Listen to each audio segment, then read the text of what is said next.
All right, here we are. You should get a license, the podcast edition, another interview with a industry pro. And today, our guest is someone who is not only one of the best insurance agents in the entire country, but also one of the best insurance leaders in the entire country. He is known across multiple organizations and carriers, and he's also an author. He is a entrepreneur. He is a motivator. He is also a world record holder, which we'll talk about as well. But I want to give it up and bring on our guest this evening. I call him JB, Jonny. You can too, Burgess. Jonny Burgess, how are you doing tonight, sir? Oh man, it's great. Good to be here with you, Rod. Awesome. Hey, look, man, I'm so glad that you're able to join tonight, because I know that there are individuals out there who are really gonna just get a lot from your story. We've had some time together, and I was thinking as I was preparing for this conversation, man, how are we gonna fit it all into an hour? Because we've had conversations that have been hours, and your story spans decades. So we'll do our best to condense condense really what we can. First, you are a specialist, really in the supplemental benefits area, and we want to, educate individuals on the different opportunities that are available in insurance. Can you tell me a little bit about, that area of specialty and really, what you do, what you focus on, as an insurance professional in your day to day? Sure. I started my career, just exploring a couple of avenues. I looked at the life insurance model. I went with worksite benefits just because it was a fit, and I thought it could multiply your efforts if you're talking to multiple employees at once. That was part of it. Plus the advantage of mostly being business hours, talking to business owners during the day and writing their employees on the clock, as opposed to a lot of people. I have a lot of friends that make a lot of money in life insurance sales, but there's a lot of kitchen table nights and weekends, but you can get there anyway. Lots of avenues. But with a supplemental, even if you have really good homeowners insurance, health insurance, there's gaps in it. There just is. So, I've never heard of anybody even working for a town or a city or a county now with zero out of pocket. Somebody's got something. But it's not just the deductibles and copays. It's what if you did break your leg, God forbid, and miss work for a few months? Right. The beginning of my story with insurance, with supplemental, really started long before I was in the business. It was July 99 when a drunk driver ran my van off the road and I rolled down an embankment. I couldn't walk for like 7 months. I lost everything. If I had something simple like the hospital and an accident critical care plan, that would have made a world of difference to me. But instead, I had to suck it up and kind of almost ashamed being a father with 5 little kids. Like, what do? I lost my house.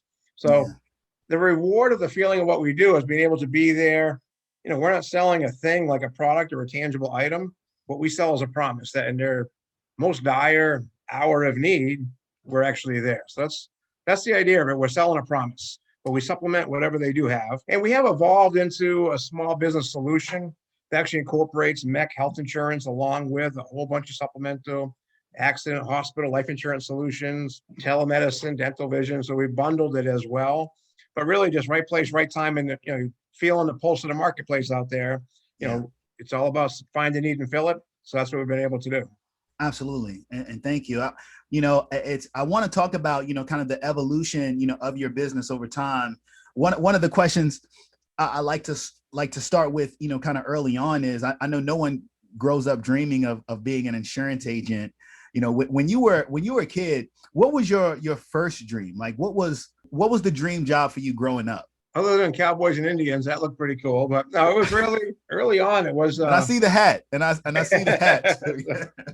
But other than that, it was really being a karate champion. That was really my goal, my dream, and I set that pretty early.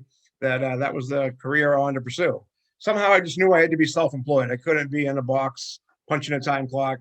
Somehow, very early, I realized that I had to be out of the box. But the drive was martial arts at first. But kind of like what you just mentioned. When you have career day at school, the kid that brings his dad in, it's a fireman, that's pretty cool, right? There's a lot of cool professions, but I don't remember anybody saying how awesome insurance was. I don't remember that, especially as the younger ages. I'm trying to think. I don't remember that one either. But I tell you, when you asked one of the questions you had asked me before, what do I like most about insurance? Yeah. It's the renewals, man. I mean, we now know that commission sales is the highest paid profession in the country. It passed doctors and lawyers years ago, but there's so many things you can sell, and they're great. They're great careers.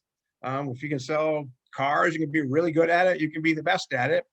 Friend of mine, Mariana Viss, is the best realtor in 2 towns by, hands down. She probably outsells the next 4 combined. You can sell Kirby vacuums. You can sell food like I did. You can sell a whole bunch of things.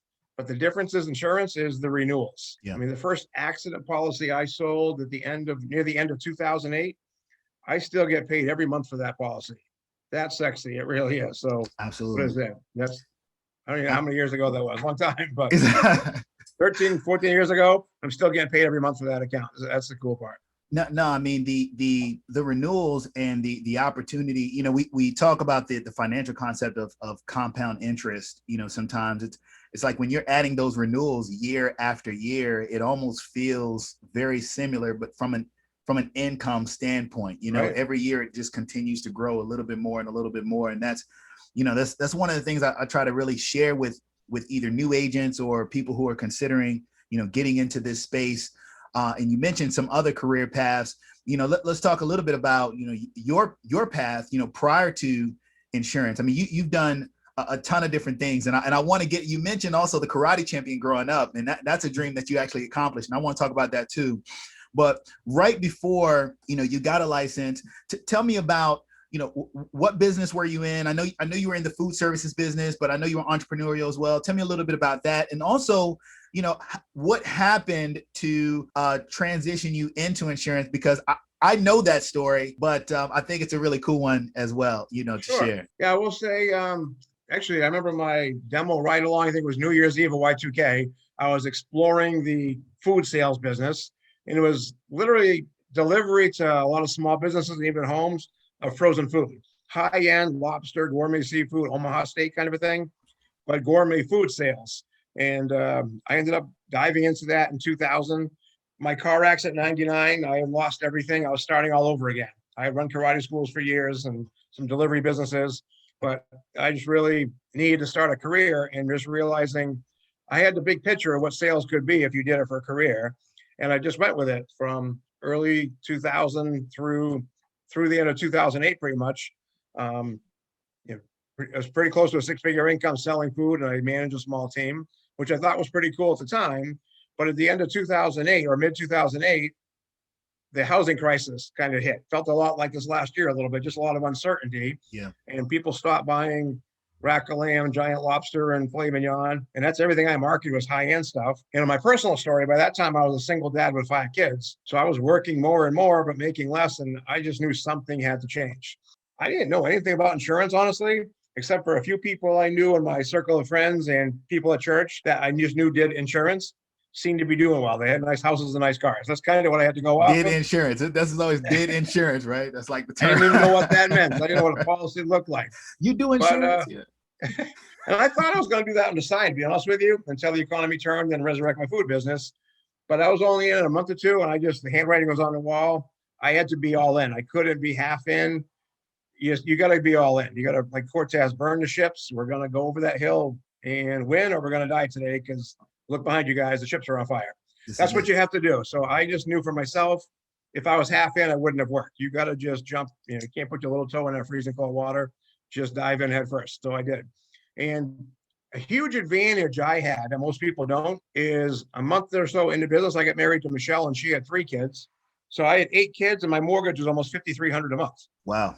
It might not seem like that's an advantage, but to me it was, because I had to make a lot of money. I didn't have a choice. Absolutely. So I couldn't just, if it wasn't a good day or it wasn't a nice day out, I couldn't, if I didn't feel like it. I never had the luxury of not doing what I had to do. I just had to go out. My model was book 10 and run 10. Book 10 appointments a week, run 10 appointments a week. And I knew I'd be successful if I just kept that activity up, and it was. But it was pretty cool. It was quite the ride. But that's how I transitioned into it, kind of by accident. Then I found myself full-time in it. And back then, with what I was doing, it was kind of the Wild West. There wasn't a whole lot of training. Everybody kind of made it up as they went. But because I had zero experience and a need to make so much money so fast, I just took a little chunk of it, mostly with an accident plan, and just hit the ground running. And I came up with a 5-minute pitch that I could just rewind, play, do it again, do it again, do it again. And my first year in a company, out of 61,000 agents, I became their number one account opener. Wow. But honestly, I took 6 weeks off that year. I took Fridays off. It was cool because making money was great. To have that much time to enjoy it. I don't think I'd ever taken 6 weeks off in my prior life. So that was the cool part. My goal was to make hundreds of dollars a day and then rush home trying to beat the kids getting off the bus and turn my phone off for the night. So that was cool. And then after a year, I became a district manager and started assembling a little team. And I taught them what I did. I said, listen, this is what I said. I think this is what I'm doing. Just try that. That should work. But within a year, 3 people on my team here in Southern New Hampshire were also in the top 10 in the country. So it wasn't that Johnny's a rock star sales agent. It's that his system is so simple, a caveman could do it. So that's basically the transition. And I ended up writing my book and sharing my simple, insurance for dummies kind of a thing. And I ended up speaking in 21 different states and state organizations, even with other companies, just how to keep it really simple, I guess. Yeah. No, man, it's just a great story, because, you come from really any background. And as long as you have that dedication, as long as you have, that discipline, and you're ready to, as you said, just commit fully, to getting it done, anyone can make it happen. I guess you can too, right? Just like the title of the book. I want to go back, to one of the subjects that you had spoke on earlier about, the dreams. Now, I know you're in New England, in New Hampshire, born and raised. Yes. Up there. Okay. All right. Yes, sir. Yep. So, I think of New Hampshire. I think about Connecticut. I know it's close, right? Yeah, it's about 2 hours below me. Yep. About 2 hours below. Okay. Yeah. Like that whole, like kind of cluster, of states. I just think wrestling when I think about the New England area. Cause like Sure. You got WWE and Hartford. I wanted to be a wrestler when I was young. That was my thing. Oh, that's cool. Yeah. When I told my parents once, I said, I'm going to be a pro wrestler and there's nothing you can do about it. That's what I told my parents one time. That's awesome. But they won. But I wanted to talk about your dream because you said, hey, a karate champion. And that's a dream that you actually accomplished in high school. And then you went on, to break a world record as well. There's a couple things I want to talk about with that. But first, tell me the story of how that came about. Like, how'd you get into martial arts? How'd you end up, becoming a champion and winning, titles and trophies, and tell me about the world record that you actually ended up breaking as well. Sure. Okay. I mean, karate, I started like at 12 years old, but I'm an extreme person. I don't do anything a little. So even from then, I just did it for hours a day. And I could only get a ride across the river to the karate school 2 or 3 times a week. So most of it was practicing on my own. Even in junior high school, I could either have a karate dojo room or a bedroom. So I told my mom I don't need a bed anymore. I literally slept on the floor, rolled up a sleeping bag. I had a heavy bag hanging. I would practice my karate before school. During school, I would just get a hall pass and just disappear and go to the gym and go up on the stage and practice. After school, I would practice. I would do an after school job, go to class. I'd just go in the woods and practice. I was just obsessed with it. And was very fortunate that my karate teacher, Bobby Lamantina, Tokyo Joe, they call him, took me under his wing. And I ended up traveling with him all over. Fought in the West Coast, stick fighting up in Canada, in the Bermuda International. I took 4th as a lightweight, and I was only in high school at the time, ranked as 4th place in lightweight. So actually, I had all my karate champions on the wall, and one of the guys on my wall, it was kind of surreal. I was 16 years old, and I actually beat him in Bermuda. So it was Wow. it was kind of cool. Keith Hayabayashi, great martial artist, and I don't know if I just had a good day or what, but I was able to beat him, and so my head got a little big with that. But I didn't own a school, but I ran a school for an absentee owner when I was in high school. I literally would rush there after school. I had a full beard, so everybody thought I was much older, but they had no idea I was, still a junior in high school, just trying to get there before they did to teach class all night. But it was just my dream. I did end up getting a girl pregnant in high school, so that kind of grew me up fast. Mhm. Just stuff happens, and I ended up having 4 more kids. By the time I was 25, I had 5 kids. So karate was on the side, and I was working. You're right. You're extreme with everything. That's right. I don't do anything a little. But I was working 4 or 5 jobs, whatever it took, right? Yeah. And I was still running karate, but it was on the side. It wasn't my full time. And in a few years, I was able to figure things out, and then open my karate school back up full time, which I did for years and years until that July '99 when the drunk driver hit me. So, but I honestly, everything happens for a reason. I believe that we have destiny. Absolutely. It's still part of your story. I wouldn't change anything because it forges who you are. You learn from it. But I will say the martial arts as an art and a discipline, stop being as fun. When you have a karate school, if anybody listening to this has been self-employed before, you can lose the fun after a while, because I was getting up doing a 7 o'clock private, anybody that would take one. All morning I would do privates. I would do like an executive yuppie workout hour at noontime. Then I had preschool class and kids class, advanced kids, teenagers, adult, advanced adult, and then wrestling at 9:30 at night, 5.5 days a week. And on Sunday, if I wasn't going flying somewhere to compete or taking a seminar or giving a seminar, I would take my demo team to the mall, and we'd just move chairs aside right in the middle of the hallway and start breaking boards and doing a demo, just trying to get more business. Okay. It's just what we did. But I love doing it. But there was some weeks where, you made 2 or 3 grand and still you're dead tired. The alarm goes off 7 o'clock Monday morning. You got to do or 6 o'clock. You got to do it all over again. And there were some weeks when the rent was due and you needed supplies and some liability insurance all came due, and tuition just didn't come in like you thought it would, and you work for free. You still got to do it all over again. It just became less fun, unfortunately. So things happen for a reason. After I got out of martial arts and into delivery business and food business, one of my old students did ask me to corner him when MMA started. They first legalized like the UFC fights. So I started training him, opened a side school, and Burgess MMA is still alive and well, running now 6 days a week. We had a 5,000 square foot gym, but I don't have to do it as a business anymore. My students pretty much run it. Any money we make, they get to keep it. It supports their fighting livelihood and their fighting habit. And the leftover money just buys more and more equipment.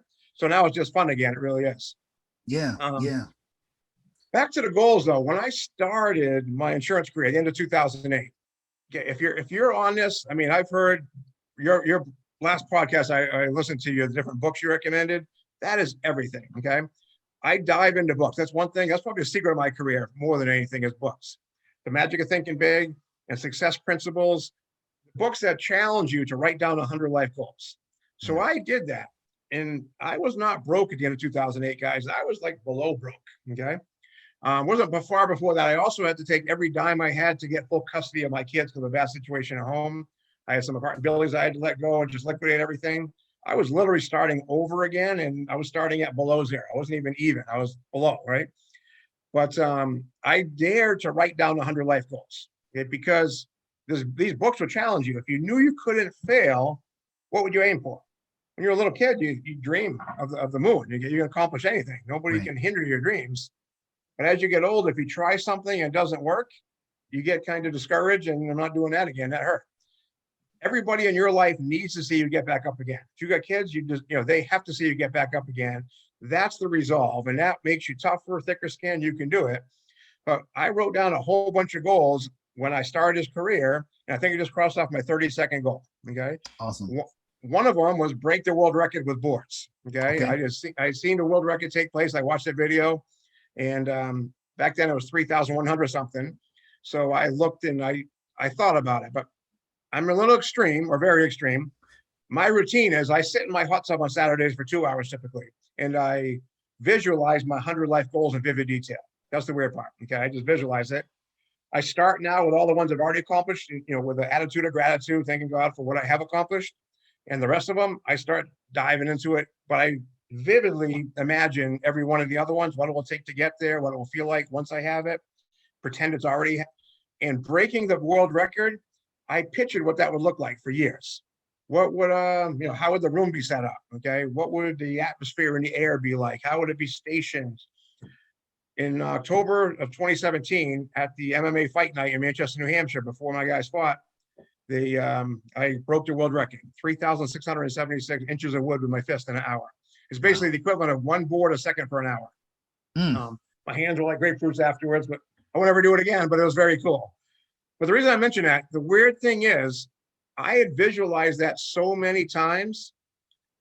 And I mean, exactly what it looked like. I paid other people. I wanted to save my energy. So I paid other people to move all the, talking about lumber, just truckloads of lumber and all the concrete to set it up on. I paid other people to set up the gym. When I got there, they had set up the stations just like I had pictured in my hot tub for years and years and years. Wow. There was a brick wall in the background that I'd never been there before.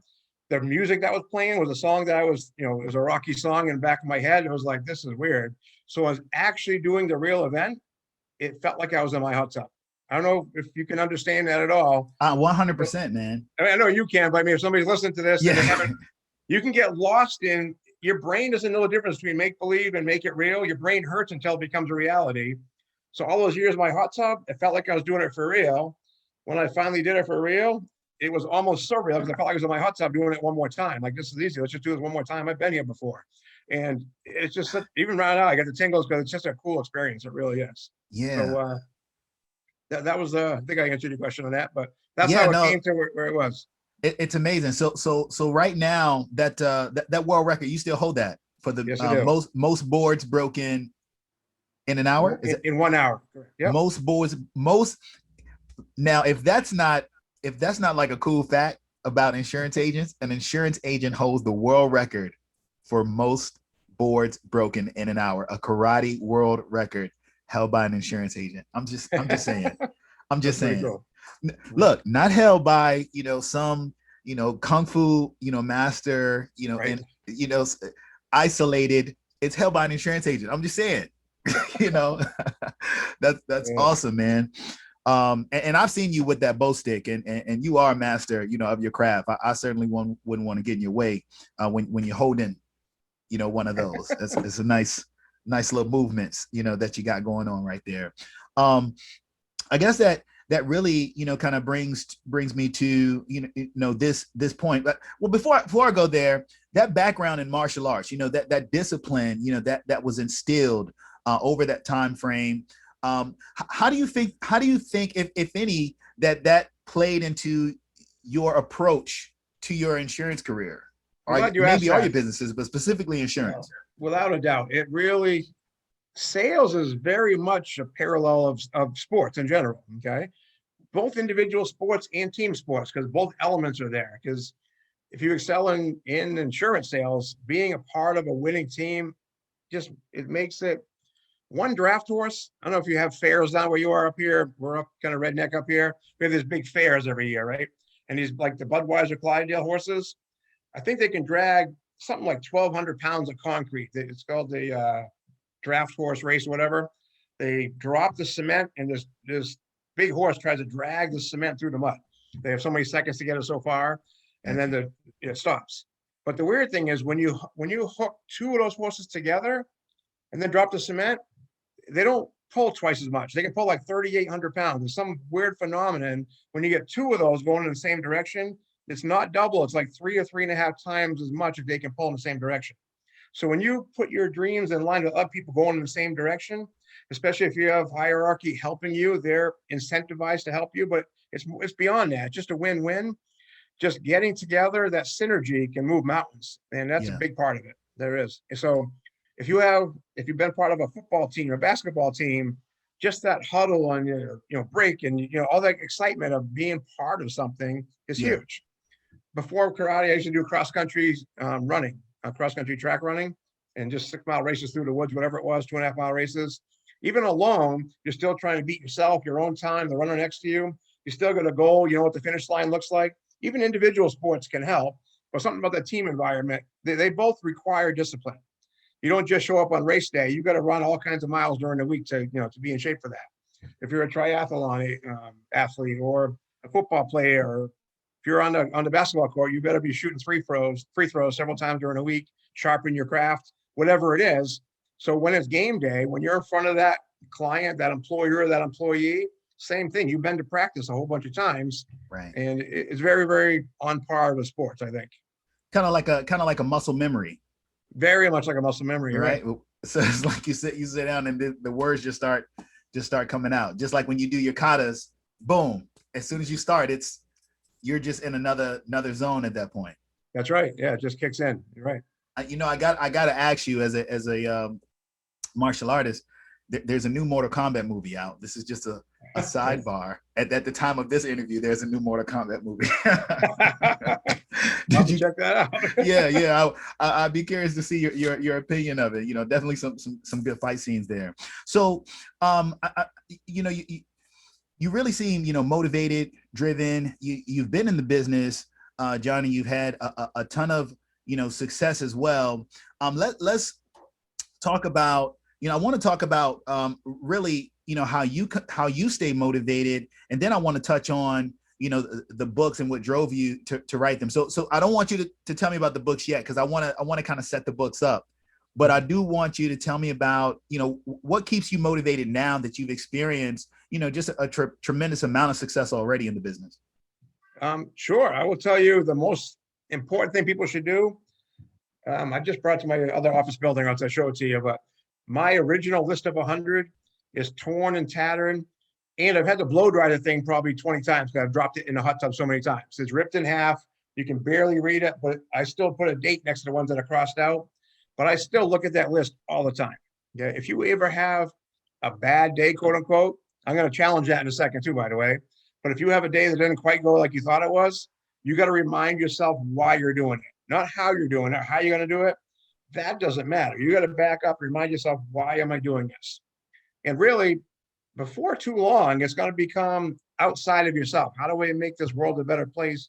Because I'm in it. And that's the cool part. You're not winning at the expense of anybody else. I'm going to segue a little bit, but one thing that changed me in this business, I mean, I was living the dream, already going on several exotic vacations a year, making a six-figure income. But I remember one day I walked into this enrollment meeting in New Hampshire at a little police department, right? And when I walked in, the dispatcher there had headphones just like you have on. When she saw me, she ripped off her headphones, ran around the desk and hugged me, literally like tearful in her eyes. And I was like, I didn't realize who she was. If you rewind a few months before that, her husband had bought an accident policy from me at a volunteer fire department one night. Okay, the town fire department gets together once a month for a meeting, and I went there and explained it. And people bought the cancer plan and especially the accident policy from me. Well, he had fallen off. This guy Rick had fallen off a ladder, not putting out a fire, just emptying the gutter at his house. The crack of the rung broke, and he landed on his kid's toy truck, bent over sideways. He had broken like a bunch of ribs. His lung was collapsed, and wow. He was out of commission for a long time. But when she came around and hugged me, she said, Jonny, thank God you sold him that policy. We wouldn't have a house if you didn't. He's still not back to work yet. And I tell you what, I was floored. It was a little bit embarrassing because she's clinging to me and all these tough cops are here for my open enrollment meeting, right? But I was a changed man that day because I thought back instantly to honestly how bad it sucked when I lost my house. And I'm thinking this lady didn't have to go through what I went through because I sold her husband something.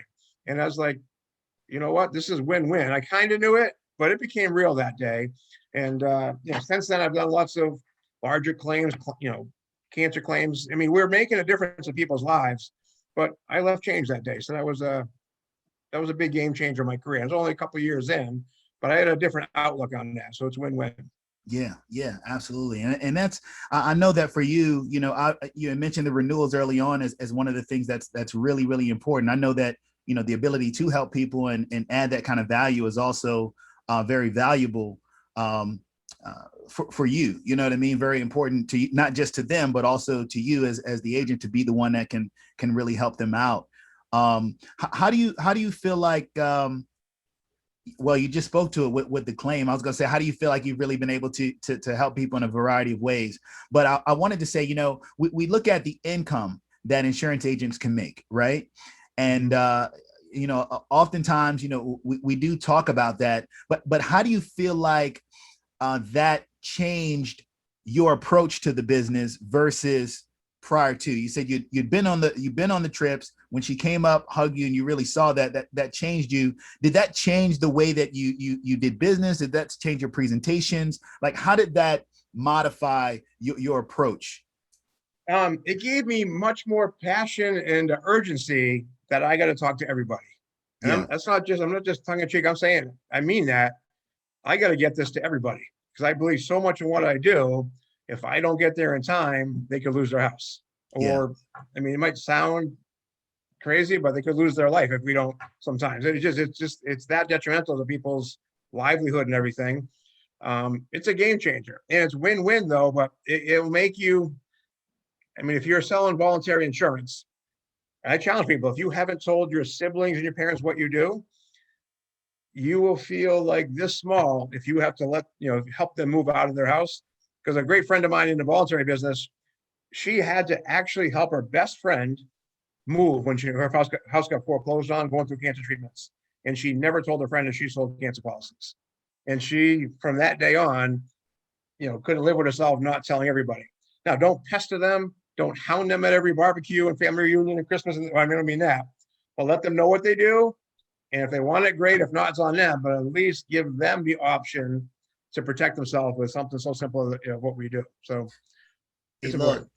It makes a big difference. I hear you tell that story, Jonny. It makes me think about last year, as my father transitioned, he passed. Yeah. And he actually bought a life insurance policy from me 2 months before he died, and he died suddenly, right? Wow, I didn't know that. Yeah, 2 months before he died, he bought that life insurance policy. And let me tell you this, he had another policy that expired the month before he died.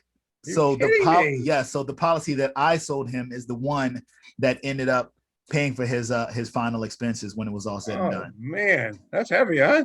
Yeah. So I mean, look, you're right. It is important, to talk to family about it, and make sure that they know. And that story that you just told was exactly what I was looking for when I was asking, that question. Just that little nugget.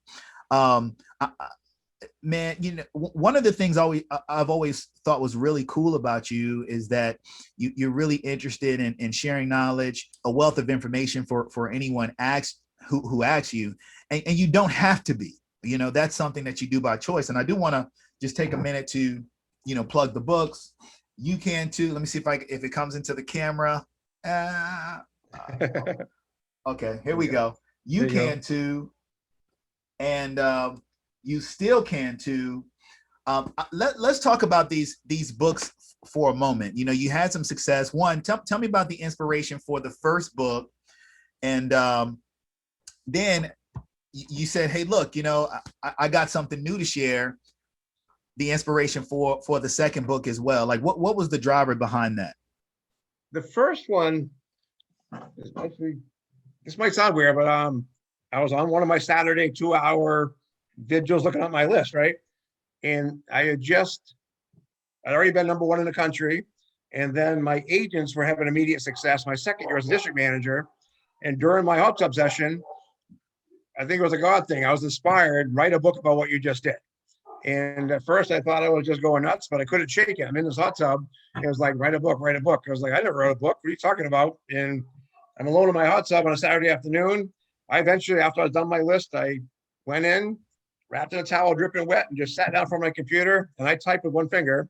I just started typing the introduction, of my book. And I didn't know what I was doing. And then the next day I started doing chapter 1.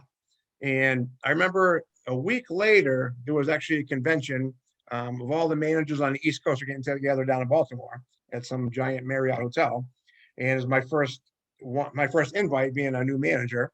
So somehow in my mind, I knew that I had to put my rough draft in the copy, in the hands of, they call him P2, like the son of the CEO. He was like taking over the whole company.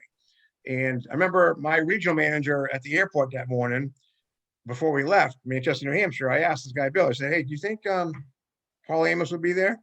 And he said, yeah, he should be. He said, why? So I just wanted to meet him. I didn't even tell him what my idea was, because I thought he'd try to talk me out of it. I think I'd done the introduction, table of contents, started that, but my first 3 chapters. And my wife said the first 3 or 4 chapters were all in different fonts too. They weren't even the same, just in a manila fold, a real rough cut. But it was when I got there, I just knew. And the strangest thing, I was amazed by how many hundreds and hundreds of managers there were. But I remember checking in the hotel, and I had my bag in tow, about to go into the elevator, and there's like 36 floors, like it's going counting down. When it finally hit the L and ding, that opened up, I went in, and guess who the only guy in the elevator was Paul Amos, the grandson of the company. And I was like, all right, this is crazy. It closed. I hit my button like 32, whatever it was, and my heart is pounding the whole time. I was like, this is happening. This is happening. Crap, this is happening. Halfway up, I'm just staring at the numbers. I look at them. I say, hey, you don't know me. I'm Jonny Burgess. I'm a new district manager. I think God told me to write a book here. And I put it in his hand, and it was like, ding, the door opened up. I went out, it closed behind me. I was like, wow, that just freaking happened.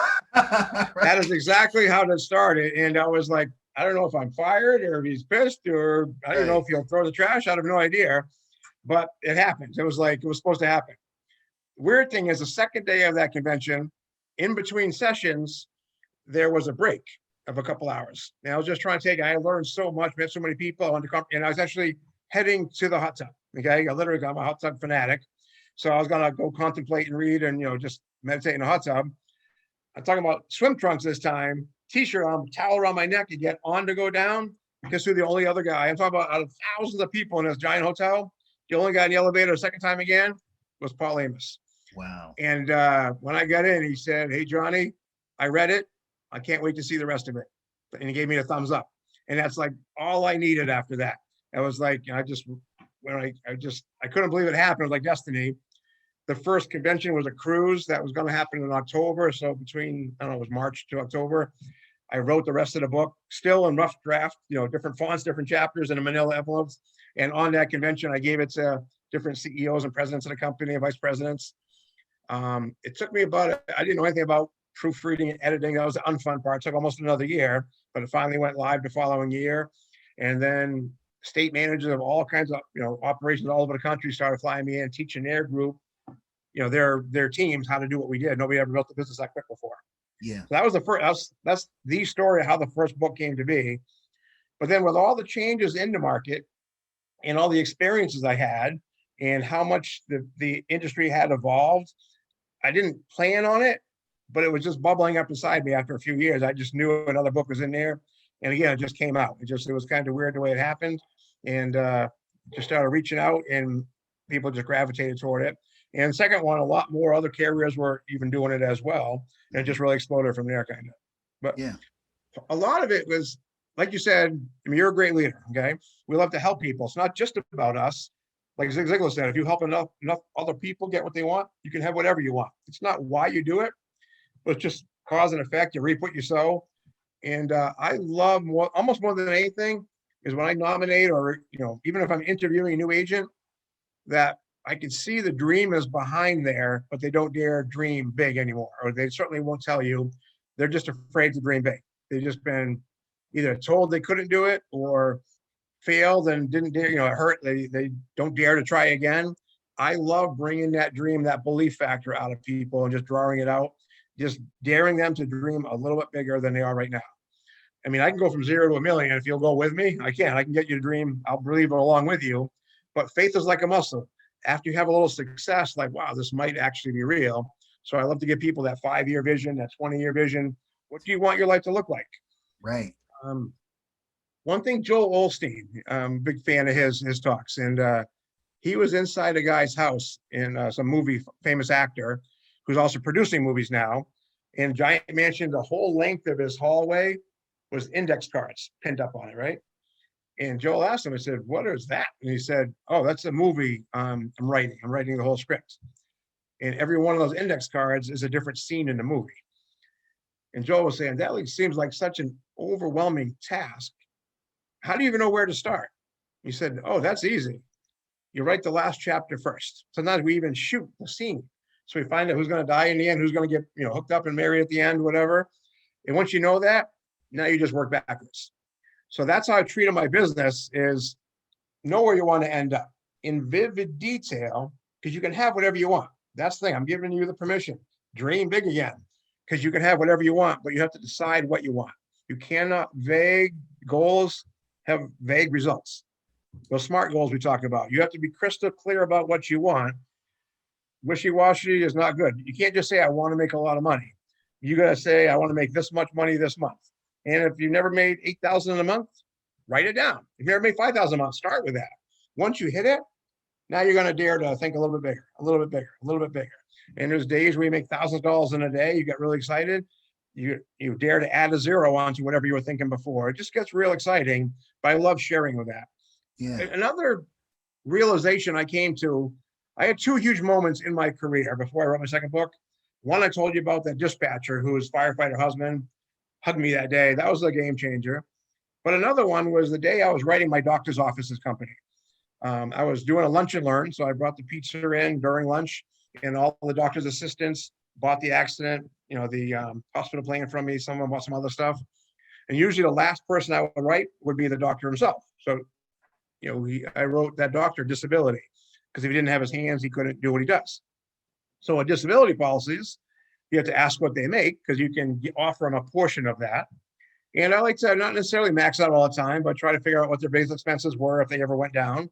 So when he told me how much he made, I'd only been in the business 2 or 3 years, and I was like, oh my goodness, I make more than this guy does. And he had, a fat 6-figure income, but that was kind of shocking to me. And then I said to him, Dr. Andy, so what is your biggest expense? Probably your mortgage. Without a hesitation, he said, are you kidding me? It's my school loans. He said, it's still $2,800 a month.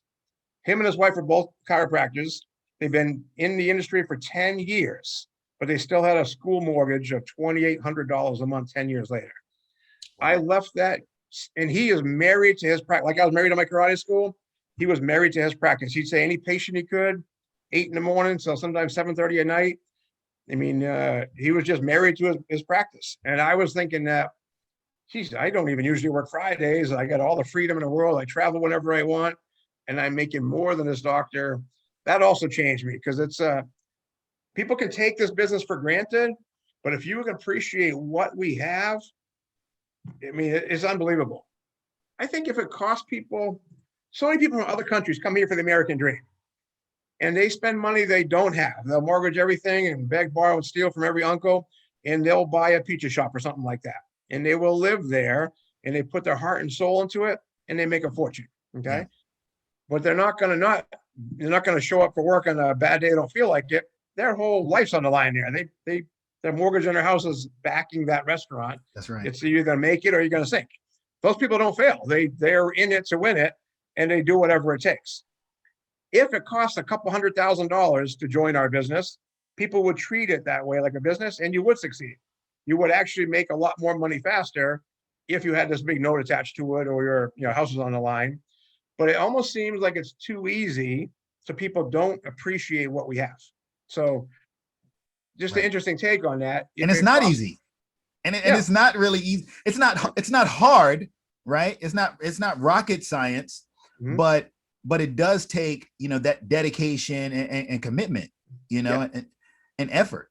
I won't say it's easy. I will say it's simple. It's simple. Yes. Not easy. Yeah, simple, not easy. Correct. But it's worth it. Definitely worth it. Absolutely. I got a tough question for you. What's that? College or insurance license?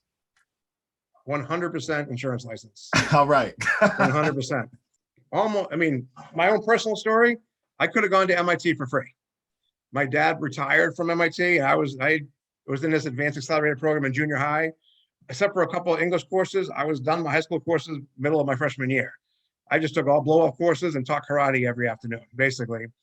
But I had zero interest to go on. I don't know why, but I just knew I had to be self-employed. And I used to go to work with my dad, and he was even making money at this prestigious university, MIT, but he had to commute into Boston every day, both ways, almost an hour commute with all the traffic. And he had to go there every single day. He was confined. I mean, he didn't make his own schedule, didn't have the freedom. I just knew very on I had to work. I couldn't. Now, there's certain things. If anybody listened to this, if you were 2 years old walking around with a fake stethoscope around you, and you're always looking at people's ears and mouths, say, you played doctor while you were 5, when you were 12, when you were 20. If you're made to be a doctor, then be a doctor. That's what you're hardwired to be. You got to go to school for that. Okay. If you're cutting me open, I hope you have some training. Okay. And my son's halfway through law school. He's not built for sales. Okay. Some of my kids are, but he's not. It's okay. If you're a lawyer, you got to know all the Latin words and sociari, all those famous words, and how to write documents and constitutional law. But business, if you're going to college to learn business, you are learning from somebody that is teaching you theory. If they knew how to run a business, they would own one. Instead, they have a job. They have a job at a college. How can they possibly teach that? I learned that from Herb Ecker early on. He's got a book about millionaire mindset. Mm-hmm. He down in Florida, he built a whole chain of gyms, and eventually, and not like a Planet Fitness kind of chain. And he sold it for a couple $100 million eventually. Okay, living the dream for a couple of years, and he said, "What's next?" He said, "I think I want to get into bakery business." Okay, so and he wasn't thinking like a little corner cupcake shop. He was thinking like the next Dunkin' Donuts or Starbucks or something like that. So what he did, he literally took a minimum wage job at a local bakery. And he said to the owner, "I'm going to be the first one in, last one out. I will do everything you ask. I'll clean the floors, clean the bathrooms, and work really hard for you on the condition that you show me everything from the backside of the house to what it takes to run a business like this."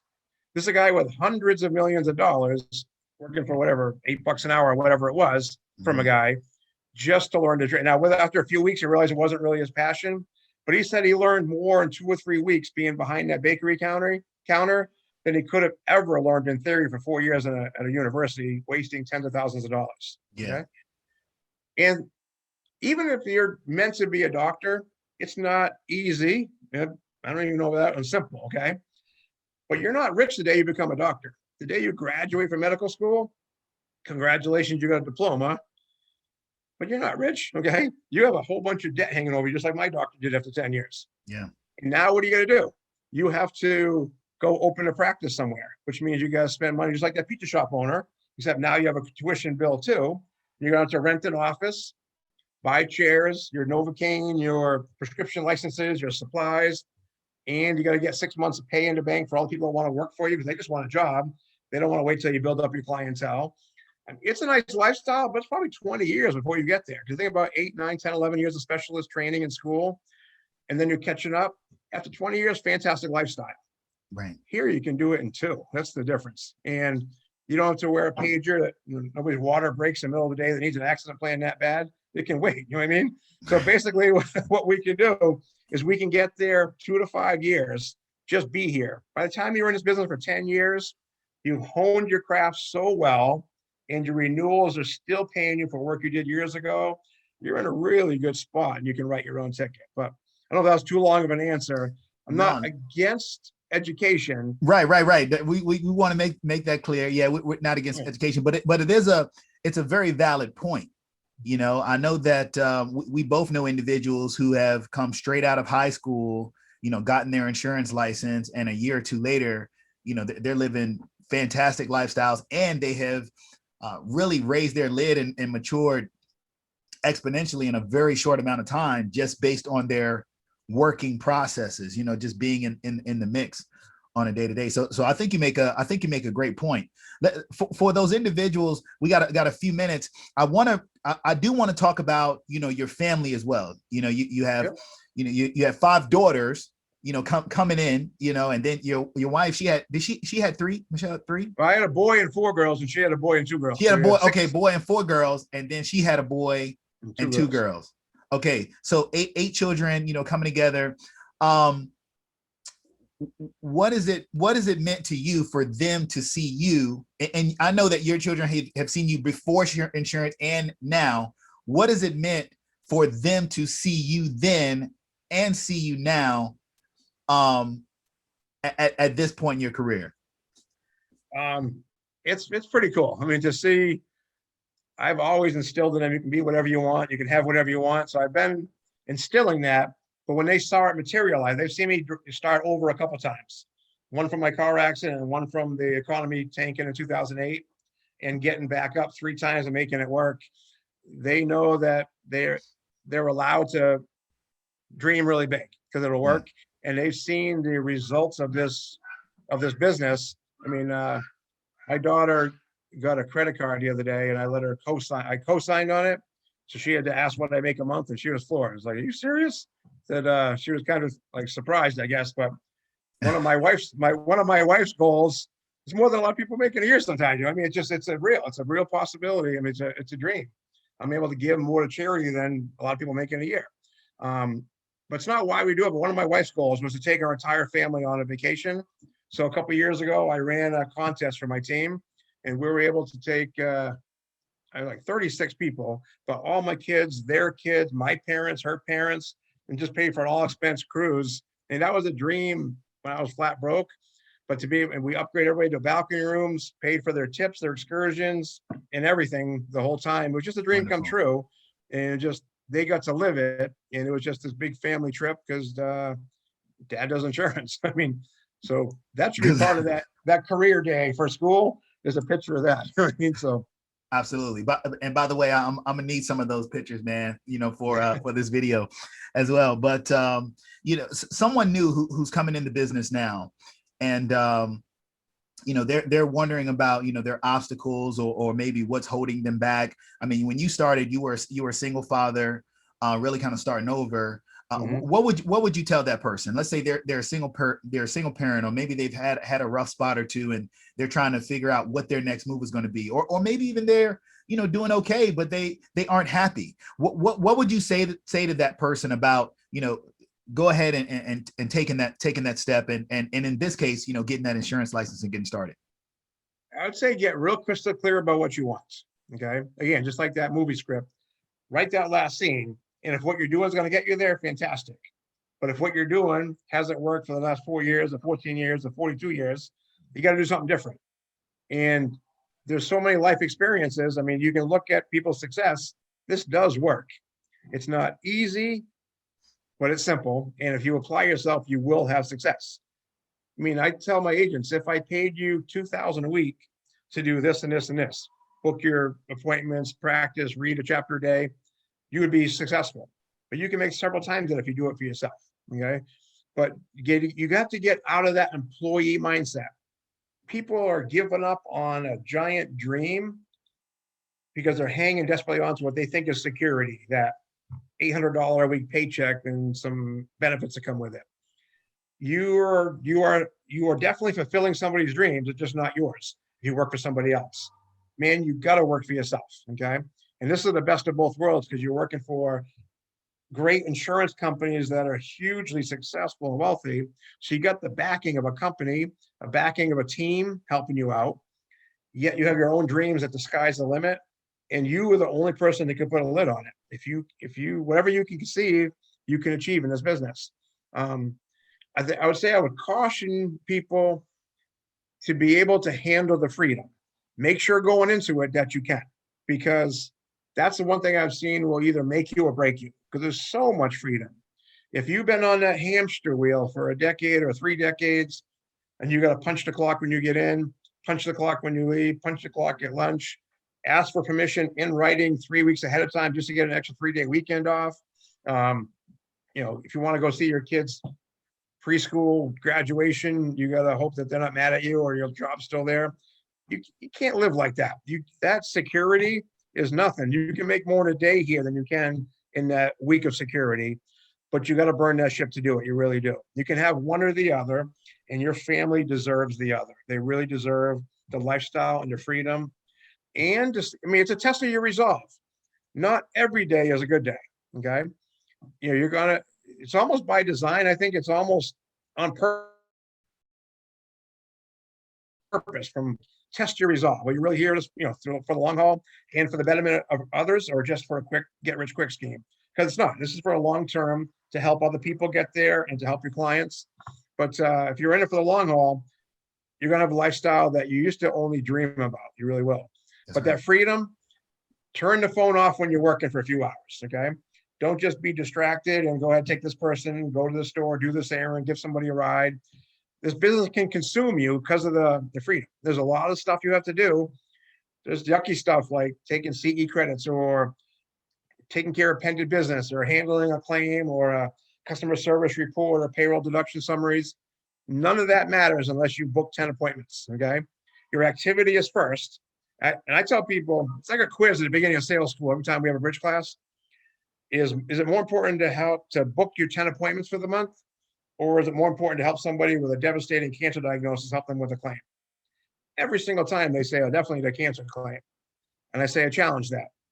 Any business that goes out of business, they do because of lack of cash flow. If you don't book your 10, you're going to be out of business. You can't help anybody with a cancer claim or cancer policy or anything. For you and for them, book your 10 first. Okay, get your activity, whatever your goal is. It's 8 appointments, 10 appointments. Do your activity first. Eat that frog first, Jack Canfield says. That's right. Yeah. And then everything else. will take care of itself. Eat that frog, and then all of a sudden it takes the monkey off your, the weight off your shoulders, and now you have a lot more freedom and time and energy to do the rest of the stuff. But do that first, not last, because you know what it usually is an excuse for call reluctance. I don't want to go knock on the doors. I don't want to make the phone calls. Okay. So I was busy. I worked all day. Yeah, maybe you worked, you did claims, you did pen to business, but that's not the most important part. Do your activity, get those, get that enrollment lined up, get that stuff so your cash flow keeps coming for your sake, for your family's sake, and eventually your client's sake. Just make sure you discipline yourself with the freedom of it. That's right. Awesome. Hey, look, I normally close, asking, what's the goal now? What's next? What other dreams? I know that you have, you say you you had 100 goals, you checked 36 off. So we have 64 left, 64 of those goals left. So I'll ask this, what's the number one goal? What's the number one goal? Helping 5 other people become millionaires. 5 other people. And listen, he said helping 5 other people become millionaires, because Jonny, as humble as he is already a millionaire. I think that's important to note, especially for this platform. Not that everybody needs to know your business, but it's important to note that you can become a millionaire in the insurance industry. And I know you've parlayed that into other businesses, but he is an example that he has done it. He has shown it. Thank you, Jonny, for being here on You Should Get a License, the podcast. And look, you heard it from Jonny Burgess. He did it, and you can too, and you still can too. Thank you very much, Jonny. I appreciate you. I appreciate you so much, man. Thanks for having me on. And it's worth it, guys. Get a license. You'll never, ever regret it. Absolutely. All right, signing off. We're out. Love you, man. Peace out.